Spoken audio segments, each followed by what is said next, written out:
When kids come to me with selective mutism, they're not able to speak in school. They're not able to ask to go to the bathroom. They're not able to ask somebody to open up their lunch. They're not able to tell somebody when they're hurt. This is why it's scary as a parent, right? Imagine they get lost. They're not going to be able to tell anybody.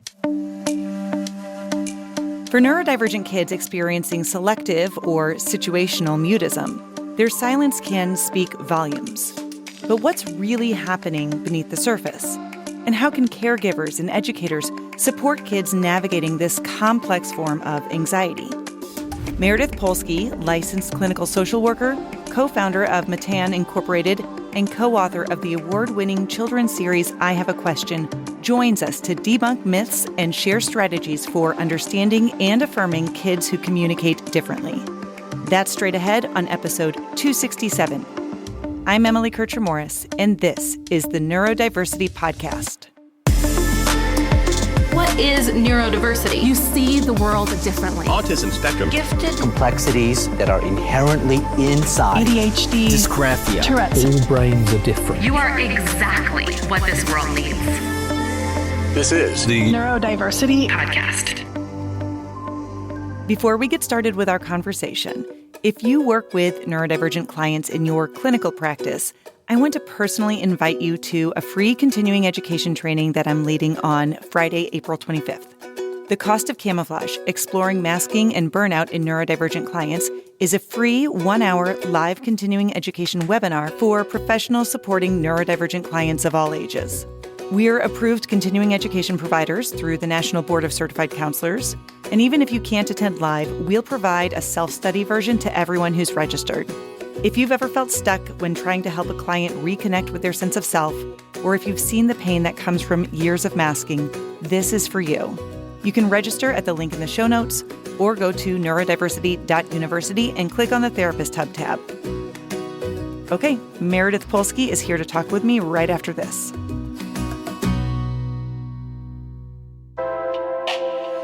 Previously on the Neurodiversity Podcast. Okay, yes, you had these plans for your day, yes, but just right now, you're going to sit down. What are you going to do? Let's just put it on a piece of paper so we don't have to look at the whole big list until later. And then that can be really helpful. And sometimes that list says, open document, find form, fill out form, question 1 right now. It doesn't matter. I'm sure other people can relate to this, but I know when I make a list for myself, and I live on lists, I will go through, and first of all, I'll write down the things I've already done just so I can check them off. Yep. But I will also break down all of the steps. So I'm going to put the laundry in the washer. I'm going to move it to the dryer. But it kind of just helps to I guess maybe keep me on track a little bit, but also reminding me that I am making progress even if I'm not at that finish line yet. Exactly. That's episode 179. Find it wherever you get your podcasts.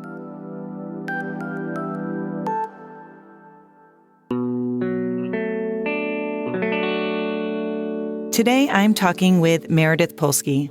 Meredith is a licensed clinical social worker who specializes in selective mutism through her private practice, Counseling Out Loud. She's dedicated her career to supporting children with diverse needs, and she's also the Senior Director of Programs and Partnerships at Matan, an organization that she co-founded over 20 years ago.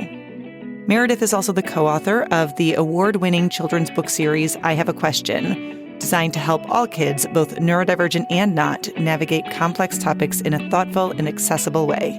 She also has advanced degrees in early childhood special education and clinical social work. Meredith, welcome. Thank you. Thank you so much for having me. So I want to start off our conversation talking a little about language, because this is always such a big topic in the neurodiversity community. The DSM refers to a specific label of selective mutism, and there's some diagnostic criteria that goes along with that. But I've heard some neurodivergent people and advocates prefer the term situational mutism. Many people express a preference for situational because they feel that selective might suggest that someone is selecting or choosing not to speak in certain environments. I'm really curious about what your thoughts are on this distinction. Absolutely. So I completely understand sort of this movement that has become a little bit more popular recently around situational mutism.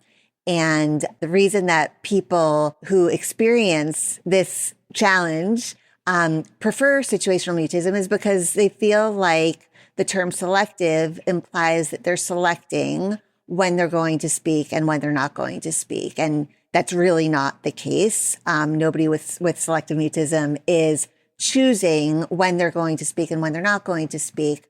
But the term selective mutism, actually, it's sort of looking at it from the flip side, right? It's not implying that the people are selective. It's implying that the situations are selective, right? So that we understand that there are certain situations in which individuals with SM, which stands for both selective mutism and situational mutism, in which they are able to speak perfectly fine. And then there are other situations, selective situations, like school or across other settings, where they are not able to communicate verbally.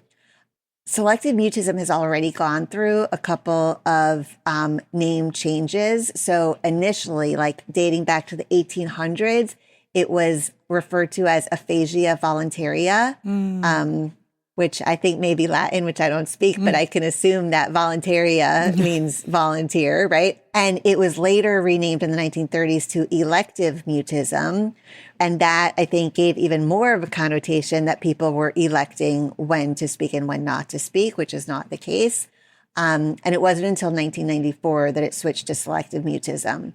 And so it's not to say that it can't change again, right? But I am part of the Selective Mutism Association community as a professional, and they've really put out statements that really strongly discourage the use of terms other than selective mutism, because it's internationally recognized, right, and has established diagnostic criteria. And so the use of the established term of selective mutism allows for continuity of research on selective mutism and continuity of clinical collaboration and care. And so that makes a lot of sense to me. And I always want to think about the vantage point and the experiences of people who actually have this lived experience. So if I was talking to an individual and they had a strong preference for situational mutism, I have no reason not to respect that. But as a clinician in the field, I feel compelled to follow the professional mandate that is out there. Yeah, I appreciate that context. I often feel the same way. First of all, just recognizing that I would always just defer to anyone's personal preference if they prefer identity first versus person first language, like all of these conversations. Sure. But I think there are even other topics and areas within the neurodiversity community that within that bubble of advocacy of people who are neurodivergent and are kind of really in that world, there are these terms that we use. But I know, for example, when you try to go and talk to them in the wider psychological community or you're trying to promote advocacy, it's often hard to get people on board if you're using terminology that those professionals aren't familiar with because they're not necessarily in that world. Yeah. I agree. I think it's a little bit of a both and, if somebody has a preference, but also there's value to using this shared language that we've established for now, but contextualizing it and recognizing the different pieces of why people feel that way. So thank you for sharing that. I do feel that language matters. And I love that you gave that historical perspective too. I always appreciate that. I think that's so fascinating. Yeah. And I think it also just shows, we're never done, right? So there could be, this movement that it changes again, right? It just hasn't been changed yet. And so that's where I am with it. Yeah. So you were actually brought to this work from your experience as a parent of a child who struggled with selective mutism when they were young, which probably felt like, I think it came out of nowhere because you just didn't have any concerns at first in the home environment about language or speaking. Can you share just a little bit about what that was like for you and your family? Absolutely. And as it turned out, 2 of my 3 children were diagnosed with selective mutism. Oh, wow. The second time, it was a little bit less shocking. But the first time, it was my middle child, my older daughter, and she was an incredibly precocious toddler. She was speaking in full sentences at a very early age. She was stubborn and opinionated and had lots of language. And she went to school for the first time, when she was 2. And the teachers would say things to me like, "Oh, we got to see Lucy's beautiful smile today." She was a very cute kid, but things that were making me wonder why they were saying it, right? Things like, "We're not sure if she knows her colors." And there was this disconnect through no fault of theirs and no fault of mine. They had never seen her at home and I had never seen her at school. And I started getting pictures, which, typically every parent loves to get pictures from their kids' preschool. But every picture I got, Lucy, who was this incredibly animated child at home, she had a blank stare. There was never a smile. I don't know that you would say she looked terrified, but it was just like a deer caught in headlights. That was her expression in every picture. And to me, I had either never seen or never noticed that in her before. And I started to ask questions, and the teachers started to ask me if she had language. And they started to question different areas of her development, reasonably so. And I consider myself fortunate that I had at least heard of selective mutism in like a crazy, coincidental, this is how the world works kind of way. When I was in my early 20s and I was a classroom teacher, in my very first classroom, I taught kindergarten, there was a child with selective mutism. I didn't know what it was. Nobody knew what it was. Nobody understood it.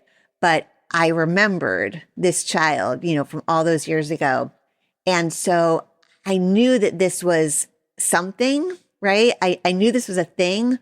But even as a special educator, a social worker, I was not at all familiar with it. And so certainly I couldn't expect anybody else to be super familiar with it. But the remarkable thing was that it was so difficult to find any clinician who knew anything about it, right? So I live in the Washington, D.C. area, and this was, 16 years ago. And I called therapist after therapist after therapist. And either they never heard of it or they didn't work with it, or they said, "Wait, do you mean selective autism?" Which I'm not really sure what that means. And then the therapists we did go to, they were like very focused on finding like the underlying trauma of like what happened to my child, and it's really not what this is. We spent a lot of time and a lot of money on a therapist who was an expert in childhood anxiety. And after about a year, I'm almost embarrassed to say that we stayed that long, Lucy still wasn't talking to the therapist or anywhere else. And they were playing, and, it was sort of like a play-based therapy. And I was also fortunate that I happened to know through my other work, Dr. Stephen Kurtz, who at the time was at the Child Mind Institute in New York. And he spearheaded their selective mutism services. And we'll talk later. He's the one who pioneered the treatment for selective mutism. And I called him and I said, "This is what's happening. This is the therapy. What do I do?" And I described the therapy, and he said, "Well, that's not going to work." And I was like, yeah, like I'm starting to recognize that. But in the process of it, you just start to think like, wow, your kid must be like some kind of extreme case that like this isn't working and we've been at it for so long. And in a split second, he was like, "Well, yeah, it's not going to work." I was like, "Well, what do I do?" He said, "You come to New York and you come to my program. We're going to work with you." And he led an intensive therapy program. They called it at the time Brave Buddies.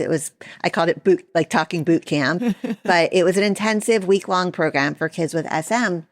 And by this time, my second daughter, I knew also had it. And I was like, I am not going through all this again. Like, I'm going to take both of them, And he said, "Okay, you have to come, like a week in advance or so before the camp so that we can make sure they can talk to our therapist. And I said, well, that's ridiculous. They don't talk to anybody. I'm not going to be able to come to New York for a session. I said, how is that even going to work? He said, oh, we're very good. Okay. And I brought them to New York. Emily, within 20 minutes, they were talking to a therapist. Wow. And I was blown away, right? Because, and he says all the time, and now I say it too, it's not rocket science, but if you don't know it, you don't know it. Yeah. And a large part of that intensive program that was life-changing in every way for my entire family, in even more ways than we anticipated at the time, part of that program was parent training. And so much of selective mutism treatment has to do with the parents and the teachers being on board and helping to facilitate the protocol and the progress. And I learned such an incredible amount during that week. And I was able to come back to the DC area after that experience and teach others and kind of be my children's own therapist in a lot of ways. We had other people in our lives that were helping and providing support, family and friends and teachers. Things turned around so quickly for us that I just decided, like, I need to help other families get this kind of treatment and know that this does not have to be a lifelong challenge or disability. And I eventually, went through a formal training with Dr. Stephen Kurtz where I got certified in his treatment approach. And I've since actually co-led certification trainings with Dr. Kurtz to certify other therapists. That's awesome. So now, I have my own clinical practice called Counseling Out Loud that I do as sort of like a side hustle. My clients wouldn't really know that. Maybe they will now. I give everything I have to them and their treatment. I just take a limited number of clients at a time so I can do my full-time job at Matan. Yeah. That's why I say it's been so life-changing. It changed my daughter's lives, and it changed our life as how we were able to function as a family. But it also changed my professional trajectory. Yeah. I've had some clients I've worked with mixed results, but, being always really forthcoming about that. But again, like you said, there are so few professionals out there who really know this. So I'm super excited to learn more as we continue this conversation.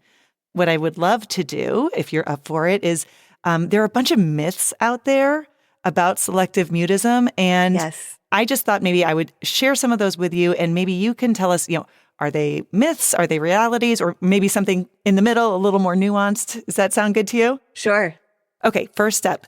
Selective mutism means a child is being oppositional or stubborn. What's your take on this? False.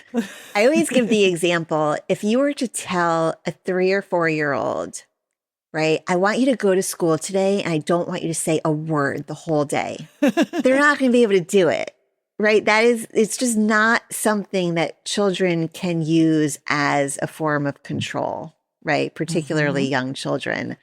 If they could do it, they would.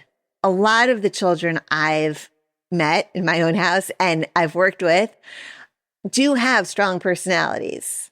I know it's not a diagnosable feature of selective mutism, but a lot of these kids are very smart and very opinionated and strong-willed, but not speaking for hours at a time in situations that it would be much more useful to be able to speak. That's not oppositional and it's not controlling. And I think one of the reasons, I think it's a chicken and the egg sort of scenario. One of the reasons I think they're more opinionated or, strong-willed at home is because they've spent an entire day really not getting their needs met, right? Not being able to express what they need when. And so I think, I'm not sure which comes first. Yeah. But no, I would say false. How about this one? Selective mutism is just extreme shyness. So I actually hate the word shy because this is what a lot of people say. And it is a myth because selective mutism is an anxiety disorder. So it's a manifestation of anxiety. And most kids that I work with I would never describe as shy, and their parents would never describe as shy, right? I think about my daughter who, even when she had selective mutism, and she was a very extreme case, even now over, 14 years that I've seen so many kids, she was pretty extreme. She was not shy. Mm-hmm. The Lucy that I knew was outgoing and precocious and funny. She just wasn't able to demonstrate that to other people. And my second daughter, by the way, when they were both exhibiting the same symptoms and they both were diagnosed with the same disorder, I knew Lucy was on the outgoing social side. Emma was on the quieter, just more reserved side. Mm-hmm. And so I think it's really about what their personality is when they're able to be their true selves. And they both overcame selective mutism. And Lucy to this day is outgoing and social and precocious and funny. And Emma is smart and funny and all of those things, but you would describe her as being more reserved. Yeah, it's just personalities. And I think people say it so often. This is why I don't like it. People will, let's say, approach, a parent and a child with selective mutism, and they'll ask a question and the kid won't answer. And the adult will say, "Oh, you're being shy today." And I think it's imposing a feeling onto the child that is usually actually not accurate. Mm-hmm. They're feeling anxious. Yes. They're struggling with an anxiety disorder. I don't think they're feeling shy. Yeah, it's not the same thing. How about the belief that if we just push kids to speak, they'll eventually get over their selective mutism? Yes, I've definitely heard this one before, and I'm not even sure how it would work. Yes. If you've ever worked with or known somebody who's experiencing this, that's just not how it works. Right. I don't know how anyone would demand that a child with SM speak or push them to speak. I'm not really sure what that looks like, because actually trying to make those demands or trying to push them in ways that aren't therapeutically sound actually increases the anxiety and therefore increases the chance that they're not going to be able to speak. Mm-hmm. Yeah, I hear that one all the time. And I don't mean to make light of it. I just honestly, I'm not even sure what that would look like, Well, I think that kind of goes along with the belief that if an ADHD person just uses a planner. Yeah, and as a parent, I mean, you want to be you talk perfectly fine, just do it, Mm-hmm. but you can't. Yeah. Because they can't. That's the whole problem. What about this idea that selective mutism is a form of masking, particularly in neurodivergent kids? Do you think there's truth to that? So I don't actually know a lot about this. I know about masking, Mm-hmm. and I have seen instances where, for example, a child has autism and they also have selective mutism, and the autism is really hard to detect because of the selective mutism. And I don't know what research has been done, to be perfectly honest. And so, I don't want to speak towards that. I don't know about the idea of sort of utilizing not speaking as a way to mask something else, right? But I've had clients who have come to me with the autism diagnosis, and at the beginning, when they're not verbal with me, I'm sort of questioning, really? Are they real? Because oftentimes kids with selective mutism will go for an evaluation with somebody who's not familiar with selective mutism, and they'll be diagnosed as autistic because it's kind of what it looks like, Yeah. But once the child who's been diagnosed with autism, once they're verbal with me, once they're interacting with me, then there are times where I'm like, oh, right, okay, I see the autism diagnosis now, right? There are other times where I'm like, this kid was misdiagnosed because they didn't talk to the evaluator and things like that. What I will say, though, is there is a study that I am familiar with where kids with social anxiety, with and without selective mutism, were part of a research study where their biometrics were measured, right, for elevated heart rate, things associated with an anxious state. And actually, the kids with selective mutism, their biometrics, their heart rates and stuff were very steady and didn't sort of escalate the way that the anxious kids without selective mutism were escalating. It was almost like they had, not consciously, figured out a coping strategy for their anxiety so that they can maintain a balance. But I also don't think of that as masking. Right. So I guess, maybe it's a little complicated. Maybe it's not so complicated. But I'm just not sure about the masking piece. How about this one? So if somebody were to be given the advice not to allow a child who's experiencing selective mutism to communicate through like gestures or drawings to discourage that type of communication, but to really lean and prompt that verbal speech, is that helpful? Is that harmful? This is a really interesting question. I never want to do anything. I mean, hopefully none of us do, right? That's going to harm kids or prevent them from getting their needs met, right? So here's what I understand. When kids come to me with selective mutism, they are not able to speak. For most kids, right? Most kids, school is the issue. They're not able to speak in school. They're not able to ask to go to the bathroom. They're not able to ask somebody to open up their lunch. They're not able to tell somebody when they're hurt or injured, right? This is why it's scary as a parent, right? Imagine they get lost. They're not going to be able to tell anybody. And so I never want to say that like, nope, that kid's just going to have to suffer until they, overcome the effects of SM and are able to ask, right? Because it's not fair, it's not nice, and it's not a realistic expectation to think that like right when we start good selective mutism treatment, it's not going to be right away that they're able to ask to go to the bathroom, for example. And so for kids who are starting out evidence-based treatment for selective mutism, I am happy to work with parents and teachers on what the children can do in the meantime while we are sort of following a logical and realistic progression of what they're going to be able to express verbally. The problem becomes kids who either aren't in treatment or good treatment, or teachers or schools who decide to take a different approach. I'll give you an example.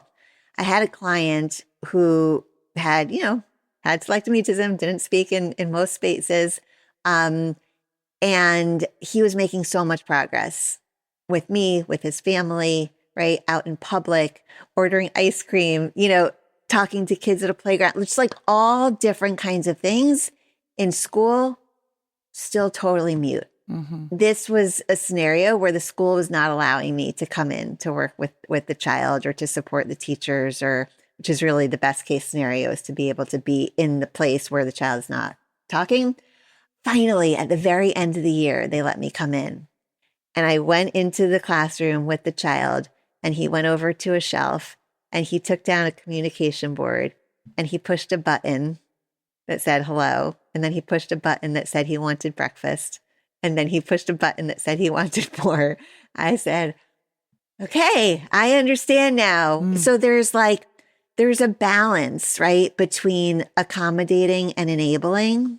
And if nobody knows, how to help a kid overcome SM, if nobody knows that there are people who specialize this, if nobody knows to Google it or whatever, like I totally understand you want the kid to be able to get his needs met. But I also understand that is going to, in most cases, really get in the way of their progress of being able to verbally express themselves. That's like definitely one of those both ands, but also I veer more towards the side of not encouraging gestures and nonverbal communication, because the other thing is, for a lot of kids with selective mutism, those things are just as hard, right? It's just as hard to hand the teacher a bathroom note or to do a sign for the bathroom, right? So if we're going to work really hard on anything, I'd kind of rather it be on the talking. Mm-hmm. I want kids to get their needs met. And if that works for the interim, I'm all for it. Yeah. I just don't want it to go on for so long that they become fully dependent on that. It's interesting that you mentioned that. When I do presentations and I'm working with educators and other professionals and parents, we talk a lot about that balance between accommodating and enabling, because it is a fine line. And I think the other thing that makes this tricky too is you do really have to understand what's behind this, because a lot of times with various types of anxiety-based diagnoses or labels, you have to be really cautious about those accommodations. It can exacerbate that avoidance that's often going on with some of that. Sure. But when we're talking about a neurodiversity affirming approach with other diagnoses, that's harmful in some ways. So if you know that this is what you're supporting and you're really working towards those goals, that makes sense. But having that accurate information about a diagnosis and understanding that approach is just really important, I think. Exactly. I appreciate you kind of giving some feedback on some of those ideas and myths, and some of those responses I expected. Some were maybe a little bit different than I expected. So I always love to learn from my guests here. I want to talk a little bit about how, from a neurodiversity affirming perspective, what are some of the effective ways that we really can support? Let me ask you this, actually. I was going to say support kids. Is it a fair assumption that this mostly impacts children? Yes, it mostly impacts children. However, there are adults who used to be children who didn't receive treatment for selective mutism, or for whatever reason, it wasn't effective for them, who are adults now with selective mutism. Okay. So back to my question. So what are some effective ways that we can support people of any age, but primarily younger people who are experiencing selective mutism, whether that's in school or therapy settings or at home? Like, what are those therapeutic techniques that you've kind of alluded to that you would really recommend that are these evidence-based, researched modalities that we can use? So the treatment protocol that I use that was developed by Dr. Kurtz is based on PCIT, which is parent-child interactive therapy, but it's adapted for selective mutism. So it's called PCIT-SM. And there are parts of it that are very similar to the original PCIT, and there are parts of it that are different. And it really follows sort of, I don't want to say a formula, but kind of, right?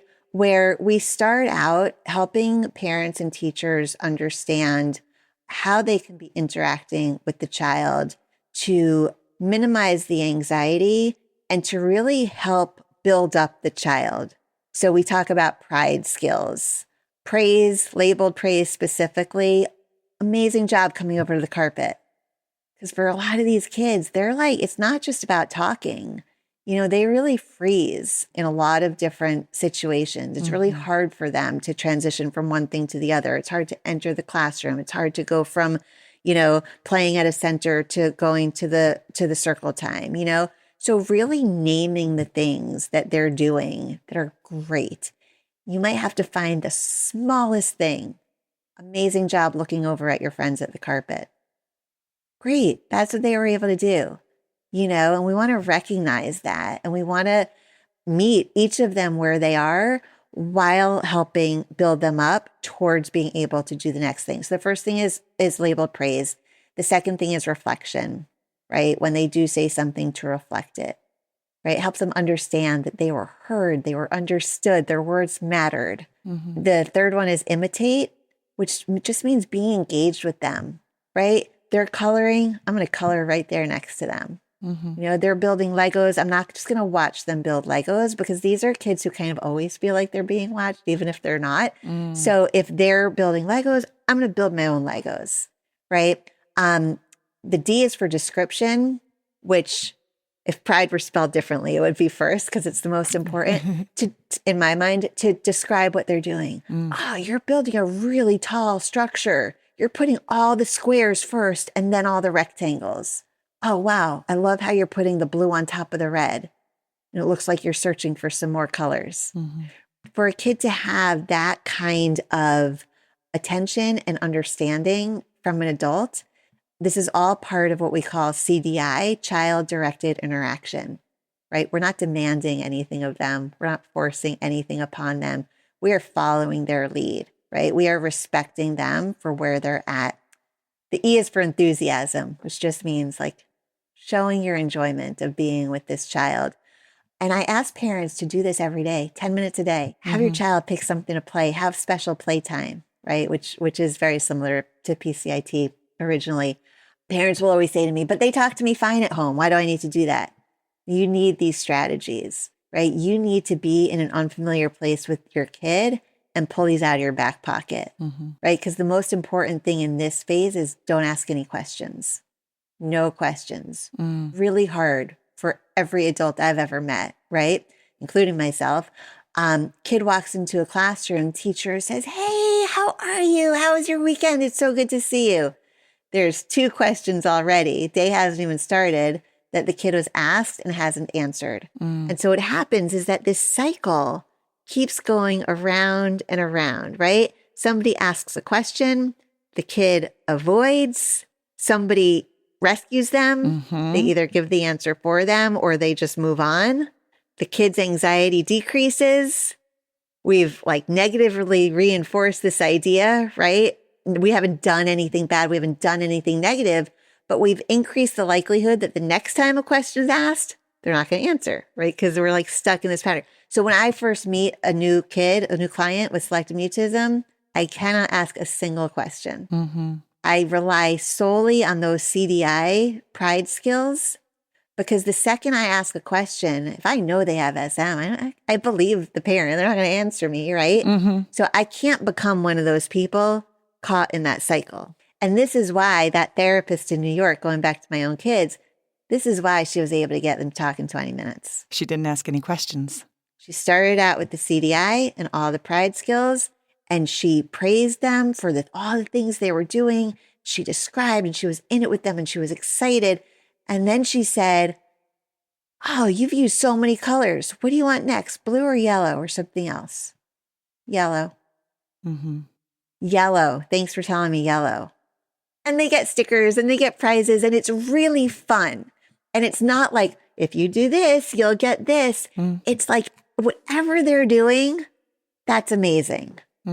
That's amazing. Let's say they don't talk to me in the first session. They usually do. Let's say they don't, right? You did such an amazing job coming to play with me today. That is really a hard thing to do. You came and played with a brand new person. I want you to choose a prize for my prize box. Look at all these stickers you have. You know what I mean? It's what I love about this. It's so success oriented, right? If I ask a question and the kid doesn't answer, it's my fault. Like, you know what?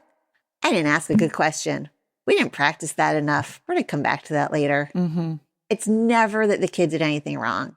So then the next part of CDI is VDI, which is verbalization directed interaction, which is really understanding when to ask that first question, what kind of question to ask, right? The example I just gave you, we would refer to as a forced choice question, right? We gave them the language. They don't have to like pull the language out. They can grab it. Right. When they're a little further along, it's an open-ended question after the CDI, right? It's asking a question, getting an answer, and then going back to CDI, right? Nobody wants to be peppered with questions. Even in like an interview type of setting, we chat, we talk, we do other things, then there's another question, right?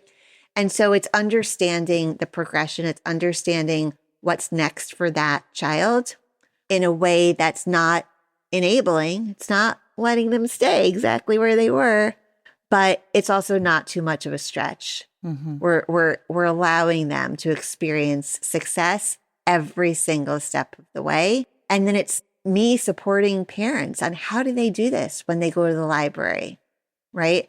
How do you go from a forced choice question from the librarian to asking for the kind of book you want, right? And with teachers, of course, most importantly, how do you implement this in a way that you don't feel like you're spending all this extra time on one child because teachers don't have time, right? These strategies, by the way, work with every kind of kid. And so how do we help teachers incorporate this in ways that are realistic for them and effective and affirming and success oriented for the child? Yeah, I love that. You can do this treatment and never see the kid. Yeah. You really can just work with the parents or the teachers in many cases. I don't know if you're familiar with space therapy from Eli Leibovitz. Yeah. He's taught about this for kids with selective mutism. The challenge is that most adults, whether it's parents or teachers, spending enough time to really become like expert enough in the strategies and spending the time to practice them as much as they need to be practiced is really challenging. So I like to be where the kid is, right? Where they're not speaking, whether that's at the ice cream store or that's at school or whatever, because I can implement these strategies. I can model for the teacher. And my whole goal, I tell parents all the time, I am not going to be an important person in your child's life. Mm-hmm. They just need to talk to me so that I can pass that on to the teacher who's really important, to the friends who sit at his table who are really important, right? And branch out from there. But when I'm in schools and things like that, the intention is that it's short term, right? Because it can't be that a kid only talks when I'm there. Like that's not a dynamic that we want to set up.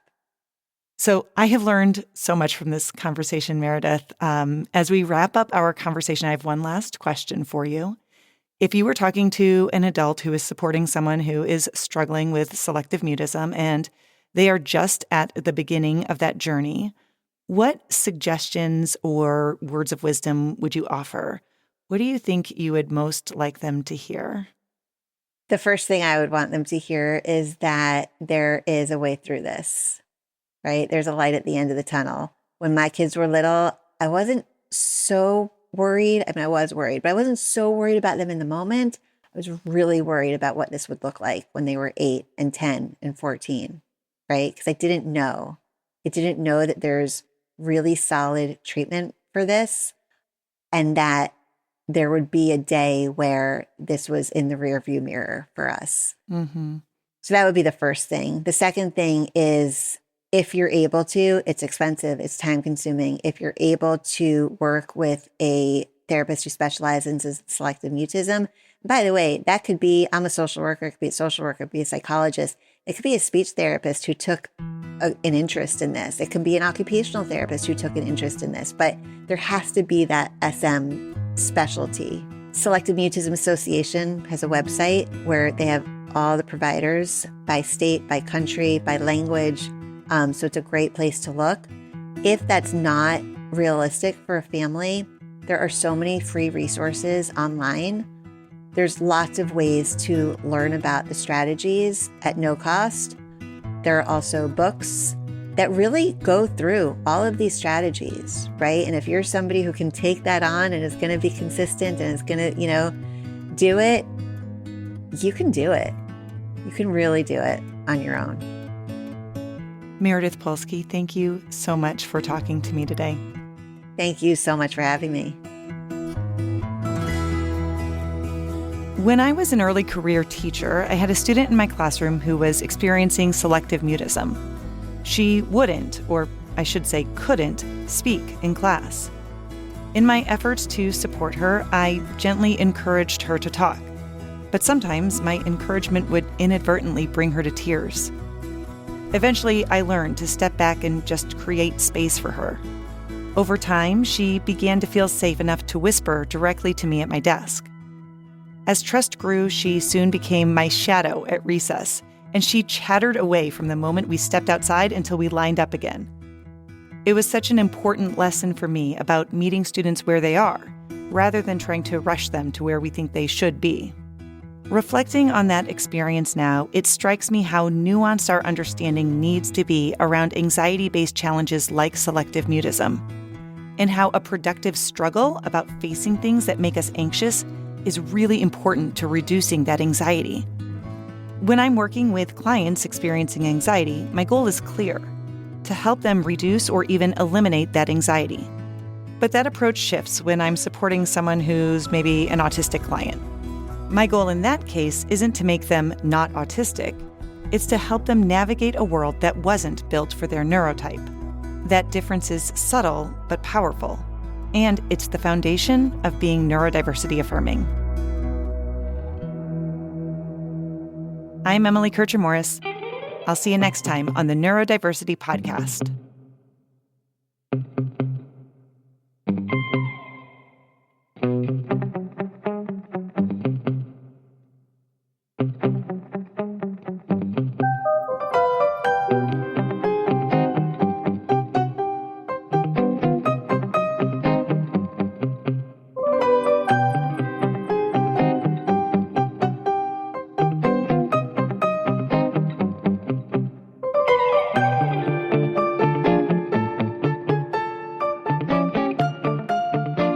Thanks to Meredith Polsky. We have links in the show notes to some resources on selective mutism and to Meredith's work. Mental health professionals, don't forget on April 25th, we're offering a free 1-hour continuing education webinar entitled The Cost of Camouflage, Exploring Masking and Burnout in Neurodivergent Clients. You can register at neurodiversity.university. Just click the Therapist Hub tab or find a link in the show notes. I'll include one there. Also, you're invited to join our Facebook group and follow our Facebook page. Links to all of our social media spaces should be in the show notes unless I've forgotten to include them, in which case the phrase "my bad" covers everything, right? Our host is Emily Kircher-Morris. Corey Orrick is our office manager and production assistant. I'm the executive producer, Dave Morris. For all of us, thank you for listening, and we'll see you next time.